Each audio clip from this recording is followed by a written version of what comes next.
menceritakan tentang Yuka Minami, yaitu seorang mahasiswi yang memiliki kemampuan untuk melihat kematian orang lain. Suatu hari temannya tiba-tiba tewas secara misterius dan ada lembaran uang 10.000 yen dalam jumlah yang banyak di sekitar mayat temannya. Sejak itulah orang-orang di sekitar Yuka satu persatu mengalami kematian secara tak wajar. Bersama saya Hendy, inilah alur cerita film Jepang bergenre misteri yang berjudul Dead Cash.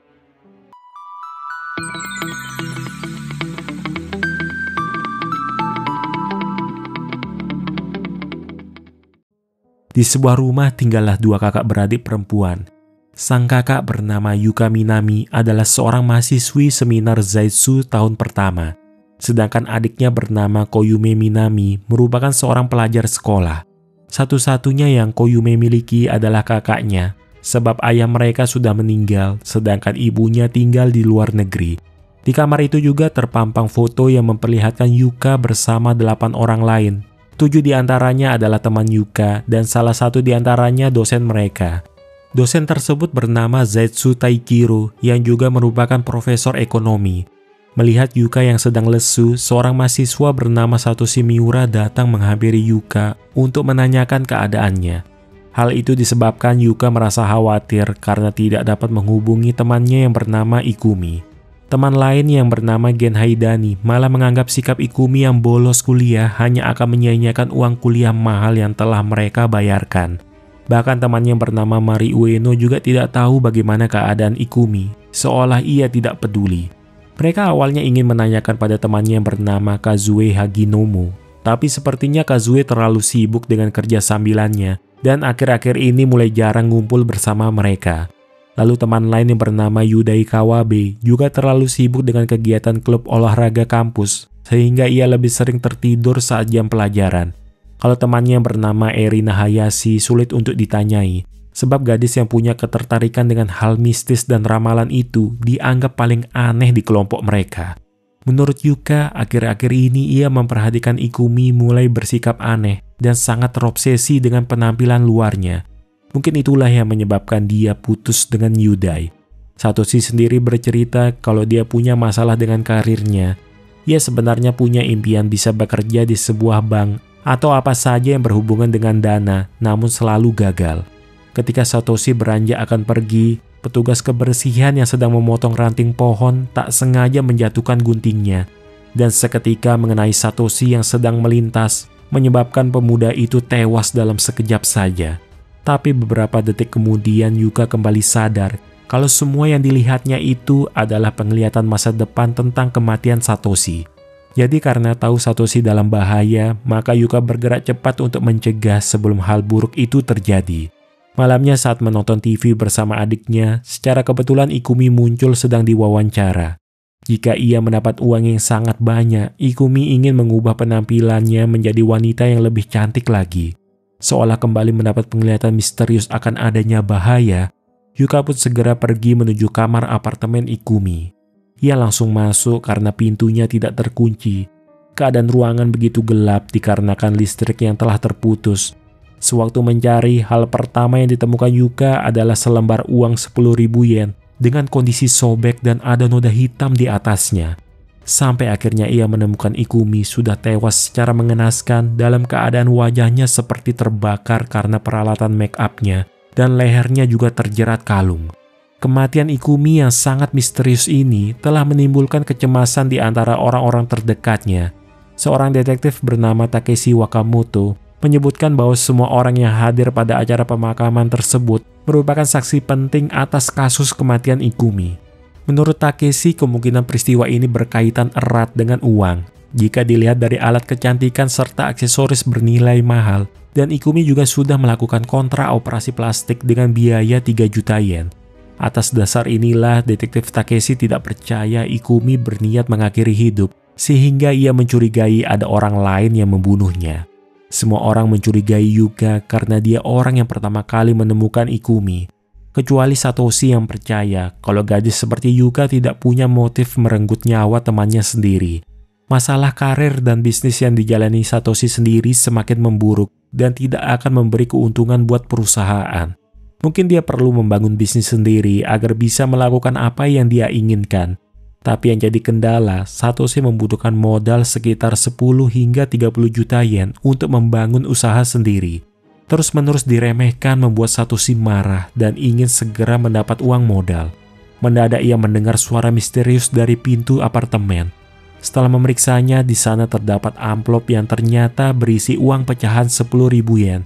Dan suara itu kembali terdengar dari dalam lemari pakaian, membuat Satoshi terkejut melihat di lemari ada begitu banyak amplop serupa yang berisi uang. Keesokan hari, Satoshi menyampaikan kepada teman-temannya kalau dia akan memulai bisnis sendiri.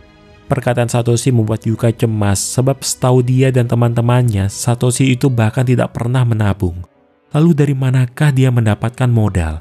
Sejak hari itu, Satoshi memulai usahanya mencari mitra perusahaan yang mau berbisnis dengannya.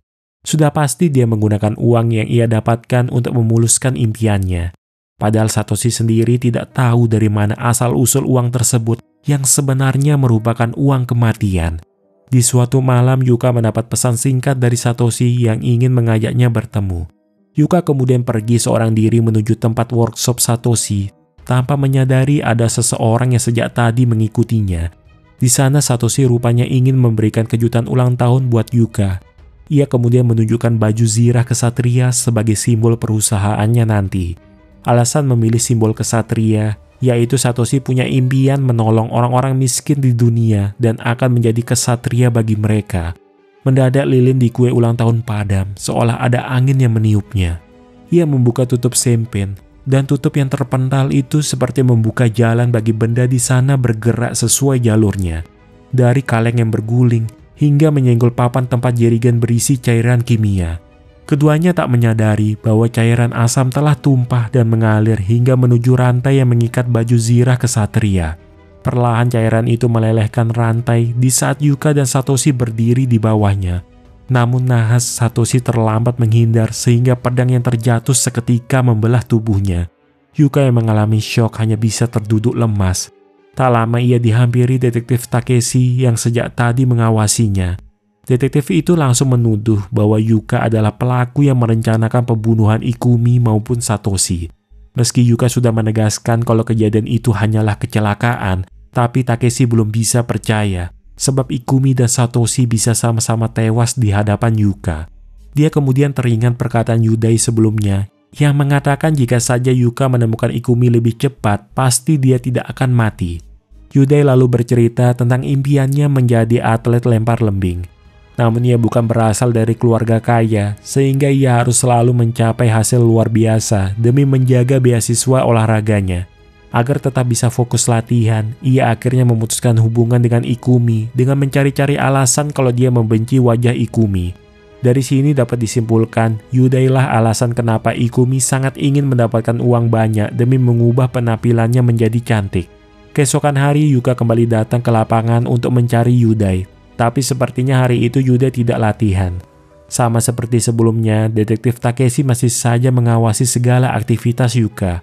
Tak jauh dari tempat mereka berdiri, ada mahasiswi lain yang sedang latihan melempar cakram. Saat itulah Yuka kembali mendapat penglihatan misterius kalau cakram yang dilemparkan mengenai detektif Takeshi hingga mengakibatkan dia tewas. Sebelum itu terjadi, dengan cepat Yuka menarik Takeshi untuk melindunginya dari bahaya. Tindakan Yuka membuat detektif Takeshi menyadari bahwa Yuka memiliki suatu kemampuan khusus yang tidak dimiliki orang biasa. Akhirnya Yuka menceritakan tentang kemampuannya yang dapat melihat gambaran kematian seseorang. Ia awalnya tak ingin mengungkap rahasia mengenai kemampuannya tersebut, karena sebelum ini semua orang selalu merasa kemampuan yang dimiliki Yuka itu menyeramkan. Tapi melihat kesungguhan Takeshi mengungkap kasus ini, ia akhirnya memilih percaya pada sang detektif. Malamnya Yudai menghadiri rapat penentuan anggota pelatihan lempar lembing. Sayangnya Yudai tidak terpilih sebab dia hanya disponsori oleh beasiswa olahraga saja. Jika Yudai bisa menyiapkan dana sebesar 1,2 juta yen sebelum besok malam, maka dia bisa ikut pelatihan. Diejek oleh rekan-rekannya menyebabkan Yudai tersulut emosi, dan hal itu diketahui juga oleh Yuka. Yudai merasa putus asa karena impiannya menjadi atlet telah sirna. Mendadak ia mendengar suara aneh dari dalam lokernya. Setelah membuka lokernya, Yudai terkejut melihat ada banyak uang lembaran 10.000 yen yang tergantung di sana. Keesokan hari, tersebar berita tentang Yuda yang membayar dirinya untuk ikut kejuaraan dunia. Yuka heran bagaimana Yuda bisa mendapat uang sebanyak itu hanya dalam waktu semalam. Menyadari kemungkinan Yuda dalam bahaya, maka Yuka segera menghubungi detektif Takeshi untuk membantunya. Ia mendatangi lapangan tempat Yuda berlatih untuk memperingatkan agar Yuda segera meninggalkan tempat itu. Namun peringatan Yuka sama sekali tak digubris oleh Yuda. Tepat ketika detektif Takeshi datang, Yuda sedang bersiap memulai latihan.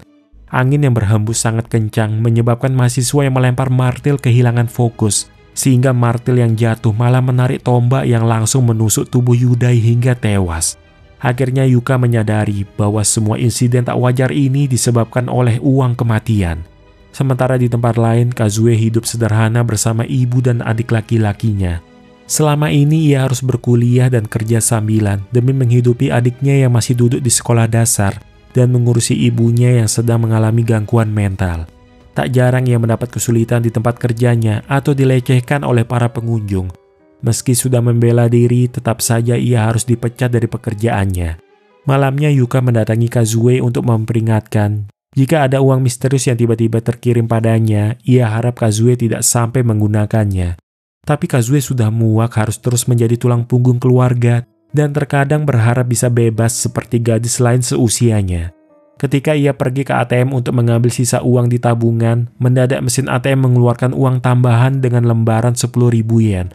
Walau sebenarnya ia mengingat perkataan Yuka, tapi Kazue yang sedang membutuhkan tanpa pikir panjang menggunakan uang itu untuk membeli makanan enak dan beberapa kosmetik mahal.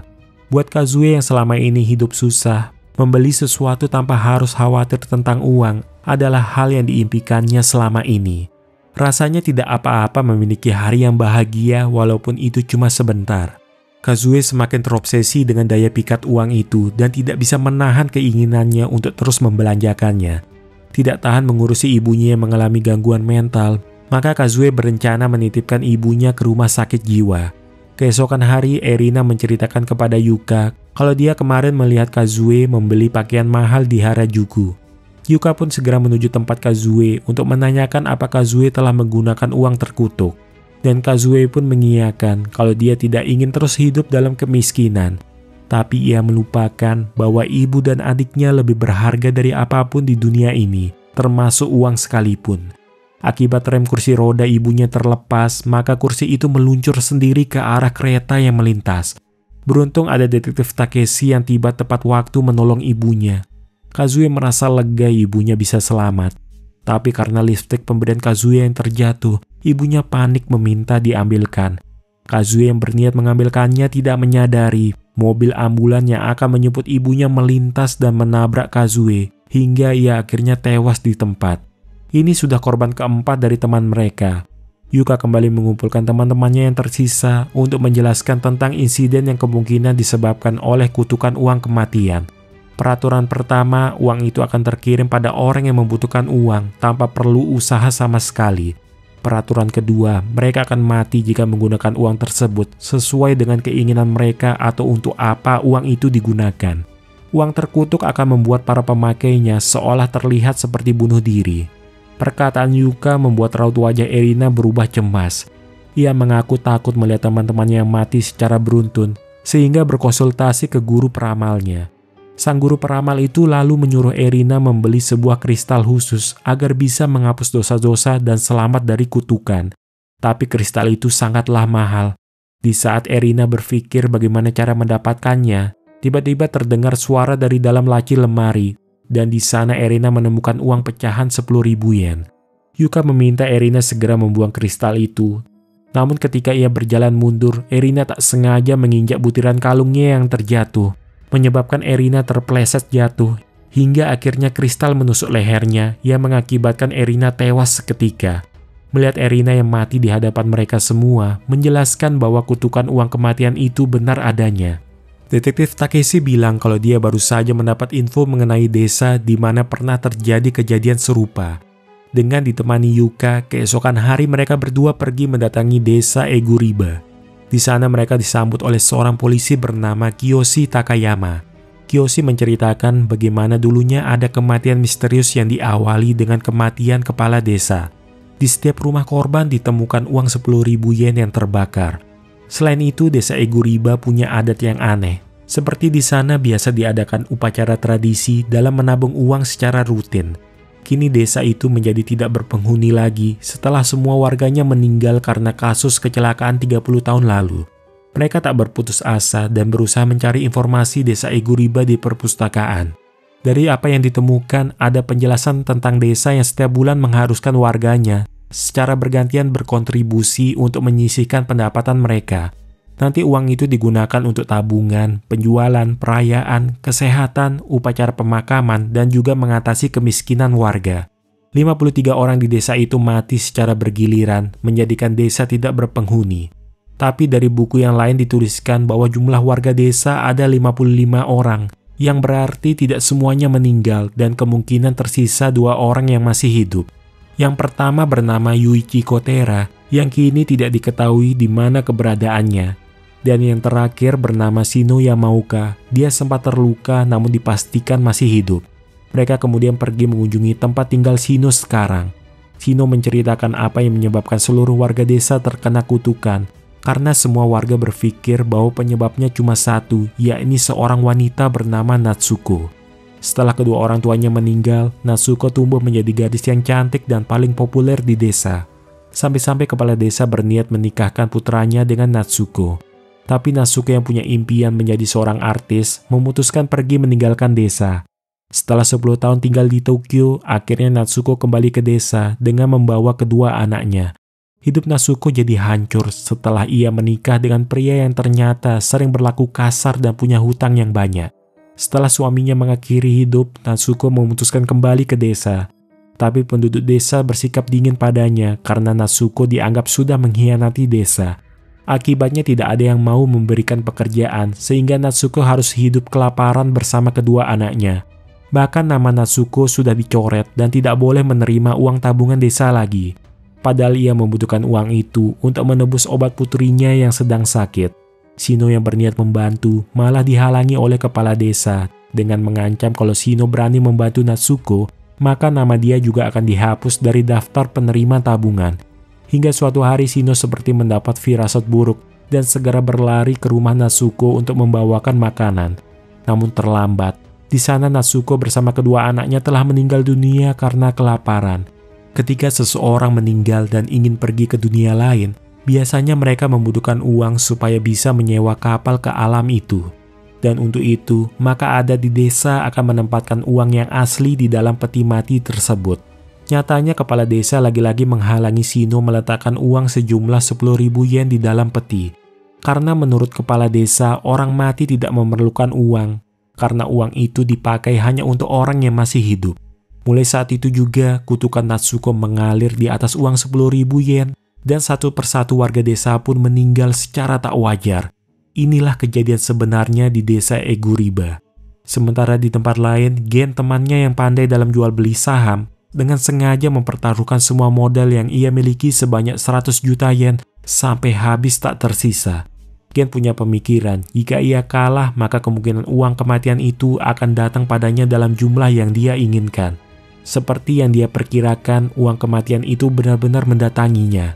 Dia ingin melihat apakah ia dapat mengakali kutukan uang kematian dengan memasukkannya ke dunia virtual. Karena sekarang bentuknya bukan uang lagi, tapi menjadi angka-angka saja. Prestasi yang ditorehkan Gen di dunia saham dengan total aset mencapai angka 200 juta yen membuatnya terkenal. Dia jadi lupa diri dan serakah, menganggap uang merupakan seleksi alam yang menentukan apa manusia itu pantas hidup ataukah sebaiknya mati. Malamnya ketika sedang mengambil makanan yang baru saja diantar, mendadak layar monitor milik Gen menampilkan posisi transaksi yang terpasang dengan sendirinya. Gen tidak dapat mengendalikan PC-nya lagi. Dan di layar monitor tiba-tiba muncul tulisan, "Aku lapar." Seketika kabel-kabel mulai mengikat tubuh Gen di kursi tanpa bisa melepaskan diri. Makanan dan minuman yang tadi dibelinya seolah ada yang mengendalikan untuk masuk ke dalam mulut Gen. Sementara Yuka yang baru saja tiba bersama detektif Takeshi menemukan Gen yang sudah tewas dalam keadaan mulutnya dipenuhi makanan. Sepertinya Gen telah mengganti semua uang kematian dengan electronic money atau ATM. Dan dia membayar makanan itu menggunakan ATM tersebut. Ini artinya walau bentuk uangnya berbeda, tapi tetap tidak menghapus kutukan uang. Korban selanjutnya kemungkinan antara Yuka atau Mari. Jadi Yuka pergi mengunjungi tempat tinggal Mari yang jika dilihat tempat itu cukup sederhana. Ternyata Mari sudah lama membiasakan diri hidup mandiri tanpa bantuan dari orang tuanya. Dan untuk mencukupi kebutuhan hidupnya sendiri, Mari sampai rela mengambil kerja paruh waktu sebagai cleaning service.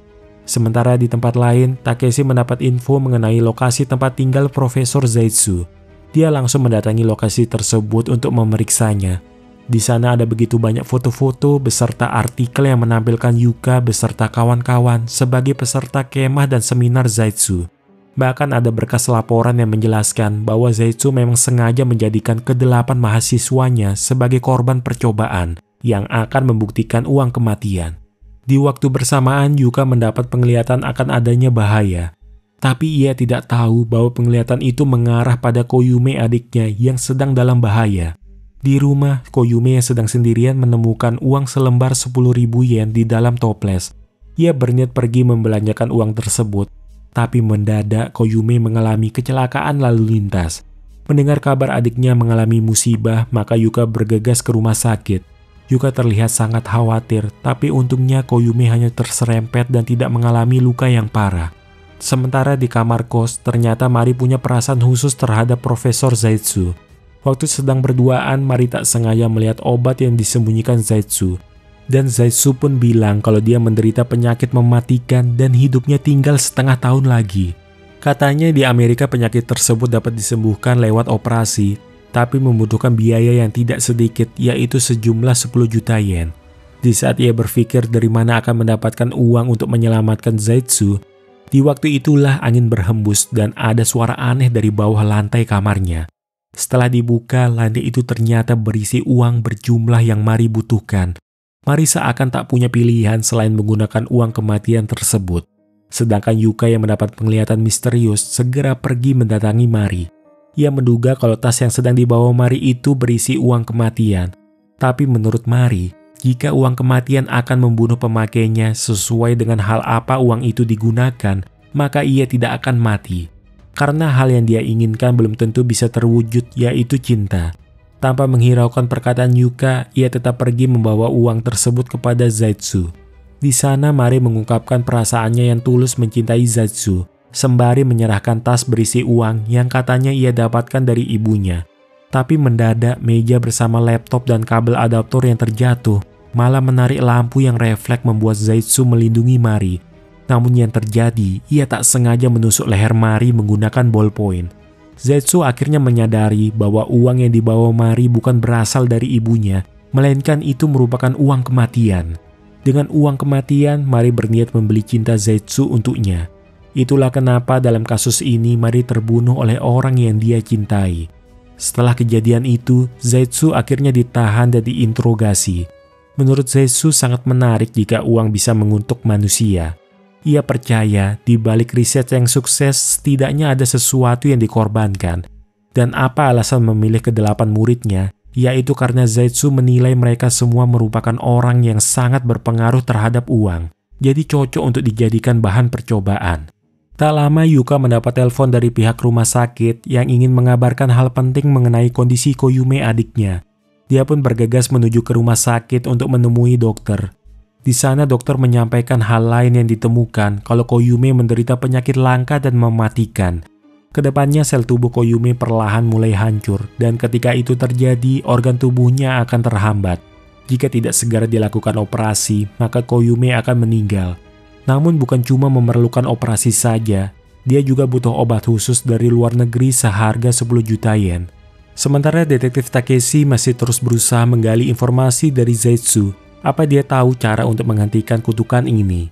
Menurut Zaitsu ada satu orang yang mungkin tahu cara menghentikan kutukan ini, yaitu orang yang selamat dari kejadian di desa Eguriba 30 tahun lalu bernama Yuichi Kotera. Zaitsu bilang kalau Takeshi cuma ingin menjadikan Yuka sebagai pengganti adik perempuannya yang tak bisa ia selamatkan. Ia percaya pada akhirnya Yuka akan mati karena kesalahan Takeshi sendiri. Zaitsu meraih tangan Takeshi yang sedang memegang pistol, lalu mengarahkan menuju kepalanya sendiri. Tak berapa lama terdengar suara tembakan dari dalam sel. Inspektur Iori yang memeriksa sel menemukan Zetsu yang telah terbaring tewas dengan luka tembakan di kepalanya. Polisi mulai dikerahkan untuk memburu detektif Takeshi sebagai tersangka utama yang membunuh Profesor Zetsu. Keesokan hari Yuka berniat menghubungi detektif Takeshi, namun ponselnya tidak aktif. Beberapa saat kemudian ia dihampiri oleh Inspektur Iori karena dia tahu belakangan ini Yuka sering membantu Takeshi memecahkan kasus uang kematian. Di sana Iori menceritakan tentang insiden yang dulu menimpa adiknya Takeshi. Ada suatu peristiwa perampokan bank di mana si pelaku sampai menyandera adiknya Takeshi demi mendapatkan uang tebusan. Tapi hingga waktu yang ditentukan, Takeshi tak mampu menyiapkan uang yang diminta dan akhirnya si pelaku membunuh adiknya. Di samping persoalan detektif Takeshi, Yuka juga harus memikirkan keadaan adiknya. Koyume ternyata menguping pembicaraan antara dokter dengan kakaknya. Ia jadi tahu kalau kondisi hidupnya sedang kritis dan mendadak ia pingsan dikarenakan kondisinya tiba-tiba memburuk. Sementara Takeshi, ia pergi seorang diri menemui Shino untuk mendapatkan informasi mengenai Yuichi Kotera, yaitu penyintas lain yang selamat dari insiden 30 tahun lalu. Akhirnya Shino mau mengungkapkan rahasia yang selama ini ia simpan rapat-rapat, bahwa sosok Yuichi Kotera sebenarnya putra dari kepala desa Eguriba yang dulunya berencana dinikahkan dengan Natsuko. Dia jugalah yang mengumpulkan uang itu semua, kemudian membakarnya sendiri. Jika diingat-ingat kembali, orang selain Shino yang tahu jelas tentang insiden 30 tahun lalu adalah polisi di desa yang pernah membantu mereka. Namun sewaktu Takeshi mencari jalur pelarian yang lebih aman, tiba-tiba ada orang misterius yang menyerangnya dari arah belakang. Beberapa waktu kemudian ia terbangun di sebuah ruangan dengan kondisi terikat. Ternyata dugaan Takeshi benar bahwa polisi bernama Kiyoshi itu sebenarnya orang yang berhasil selamat dari insiden 30 tahun lalu. Dia memalsukan identitas aslinya dengan mengubah namanya dari Yuichi Kotera menjadi Kiyoshi Takeyama. Dulunya Kiyoshi sudah melakukan sumpah janji untuk melindungi desa Eguriba.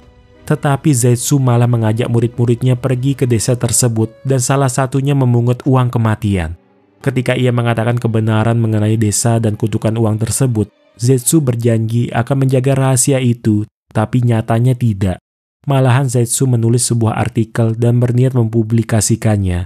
Oleh sebab itu, Kiyoshi sendiri yang membunuh Zetsu di dalam sel. Ia sebenarnya menyimpan penyesalan dan rasa bersalah pada Natsuko yang tulus ia cintai. Tetapi saat itu Kiyoshi tidak bisa melawan ayahnya dan hanya bisa menyaksikan Natsuko dibiarkan mati oleh penduduk desa. Kemudian Natsuko mengutuk semua warga desa, membuat Kiyoshi berpikir kalau dia harus mengakhiri kutukan ini dengan cara membunuh kepala desa. Ia berusaha menutup semua itu dengan tangannya sendiri agar kutukan Natsuko tidak menyebar. Tapi menurut Takeshi, perbuatan Kiyoshi itu bukanlah bentuk penebusan. Mungkin hal yang paling diinginkan Natsuko agar semua orang tahu bagaimana kesedihan dan penderitaannya sendiri, dan juga ingin membuat orang-orang sadar bahwa nyawa kehidupan itu lebih berharga daripada uang. Takeshi berharap Kiyoshi mau memberitahukan bagaimana cara lepas dari kutukan tersebut. Tapi Kiyoshi tetap tidak mau memberitahukan dan berencana membunuh Takeshi. Sebelum ia melepas tembakan, Inspektur Iori bersama pihak kepolisian lebih dulu menghentikan Kiyoshi. Tempat itu diketahui setelah polisi menemukan penyadap yang dipasang Kiyoshi terhadap Zetsu. Shin berpindah kembali ke rumah sakit. Untuk sementara ini sakit yang diderita Koyume bisa ditahan. Tapi dia tetap dalam keadaan kritis dan jika sekali lagi penyakitnya kambuh, mungkin nyawanya tak bisa diselamatkan. Tidak ada jalan lain bagi Yuka selain mendapatkan obat yang sangat mahal itu. Di saat sedang merasa putus asa, angin berhembus dan Yuka mendengar suara aneh dari arah tempat tidur. Setelah diperiksa, di sana ia menemukan ada begitu banyak uang pecahan 10.000 yen di bawah selimut. Seperti yang pernah dialami teman-temannya, uang kematian itu akan datang pada orang yang menginginkan dan membutuhkannya, dengan memanfaatkan titik terlemah dari seorang manusia. Dengan merasa terpaksa sembari menangis, tanpa pikir panjang, Yuka meraih seluruh uang yang ada di hadapannya. Yuka membawa uang tersebut ke bank untuk ditukarkan dengan obat adiknya. Tak lama ia mendapat telepon dari Takeshi yang ingin menanyakan apa uang kematian sudah mendatangi Yuka. Tapi Yuka tak memberi jawaban apa-apa yang membuat Takeshi jadi berpikir kalau Yuka sudah menerima dan menggunakan uang kematian itu. Di tempat adiknya dirawat, Koyume berpesan pada kakaknya untuk jangan pernah menggunakan uang kematian apapun yang terjadi padanya nanti. Kalaupun ia hidup, Tetap saja ia membutuhkan kakaknya. Oleh karena itu, ia meminta Yuka berjanji agar mau berjuang hidup demi Koyume. Setelah itu, Koyume dibawa ke ruang perawatan untuk segera disuntikkan obat yang baru saja dibeli Yuka. Di luar, Yuka yang sedang menunggu tiba-tiba merasakan hembusan angin yang membuatnya mendapat penglihatan misterius. Ia mengungkapkan kepada Takeshi kalau dia merasa takut dan masih ingin hidup bersama adiknya. Namun ada keanehan, jika memang benar uang itu telah menyelamatkan adiknya, seharusnya saat ini ia sudah mati. Mendadak perawat meminta Yuka segera menuju ruang operasi karena ada keanehan dengan obat yang dibeli Yuka. Ia berniat menuju tempat Koyume dirawat, tapi botol obat yang menggelinding mengenai kabel monitor yang menyebabkan tampilan lokasi ruangan jadi berganti dan tidak menunjukkan lokasi ruangan yang seharusnya.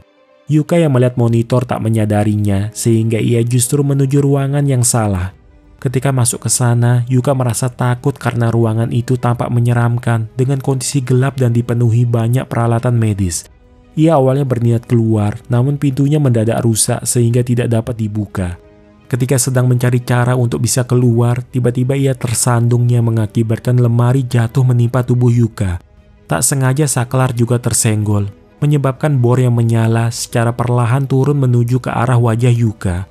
Ia berteriak ketakutan karena tak bisa bergerak lagi. Di saat itulah Takeshi mendengar suara Yuka dan berusaha membuka pintu yang macet. Sebelum bor menembus wajahnya, Takeshi yang berhasil masuk langsung menyelamatkan Yuka. Mereka mengira keadaan sudah aman dan berniat untuk segera keluar dari sana. Tapi botol yang tadi sempat disenggol oleh Takeshi justru mengenai tempat pisau medis yang kemudian terlempar ke arah Yuka. Dengan cepat Takeshi melindungi Yuka menggunakan tubuhnya sendiri. Takeshi pun terluka parah setelah beberapa pisau medis menusuk punggungnya. Yuka tidak mengerti mengapa Takeshi yang menjadi korban dan bukan dirinya. Takeshi bilang kalau dia telah berhasil menghentikan kutukannya. Jadi sebelumnya Takeshi diberitahu Kiyoshi bagaimana cara menghentikan kutukan. Menurut Kiyoshi, satu-satunya cara menghentikan kutukan itu adalah dengan cara memindahkan kutukan kepada orang lain. Jadi saat Yuka menggunakan uang kematian untuk menukarnya dengan obat, Takeshi sengaja datang ke bank untuk memeriksa uang itu dengan dugaan uang palsu. Karena dia menggunakan uang tersebut, secara otomatis kutukan akan berpindah pada Takeshi. Jika ia mati demi melindungi orang yang dikutuk, maka kutukan tersebut akan bisa dihentikan. Semenjak kematian adiknya, Takeshi selalu merasa bersalah dan menganggap dirinya sebagai pembunuh. Namun melihat perjuangan Yuka yang berusaha melindungi teman-temannya, telah menyadarkan Takeshi bahwa uang itu bisa membuat seseorang terbunuh. Tapi di sisi lain, uang juga dapat menyelamatkan hidup seseorang. Inilah ujian bagi setiap orang saat mereka memperoleh uang. Apakah digunakan untuk hal yang baik atau untuk hal yang buruk? Dari dalam lubuk hatinya, Takeshi sangat mengharapkan Yuka dan adiknya bisa terus melanjutkan hidup mereka bersama.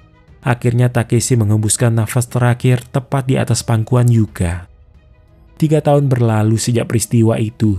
Yuka menjalani hari-harinya yang normal bersama Koyume adiknya yang sekarang sudah pulih kembali. Terkadang Yuka masih mengingat tentang sosok Takeshi di masa lalu. Oleh sebab itu, ia menentukan masa depan karirnya sebagai seorang polisi wanita agar bisa melanjutkan perjuangan Takeshi yang telah berkorban nyawa untuknya. Lalu tentang uang kematian, kutukan itu rupanya masih menghinggapi orang-orang yang kelaparan dan mengalami kesulitan ekonomi. Noda hitam adalah pertanda bahwa bagi siapapun yang menggunakan uang tersebut akan menerima kutukan kematian sesuai untuk apa uang itu digunakan. Cerita pun berakhir. Nafsu yang dimiliki manusia itu tak terbatas. Ibarat semakin diminum, maka akan semakin haus juga. Apabila kita semakin menginginkan uang, maka kita juga akan semakin terpuruk dan terseret ke dalam penderitaan sendiri. Disitulah mereka akan kehilangan sesuatu yang berharga dan tidak bisa dibeli dengan uang berapapun jumlahnya, yakni teman-teman dan keluarga tercinta. Pada akhirnya mereka merusak diri sendiri. Dan itu artinya semua uang yang ada di dunia ini bisa jadi sudah terkutuk. Terima kasih sudah menonton hingga akhir cerita. Sampai jumpa lagi di kesempatan lainnya.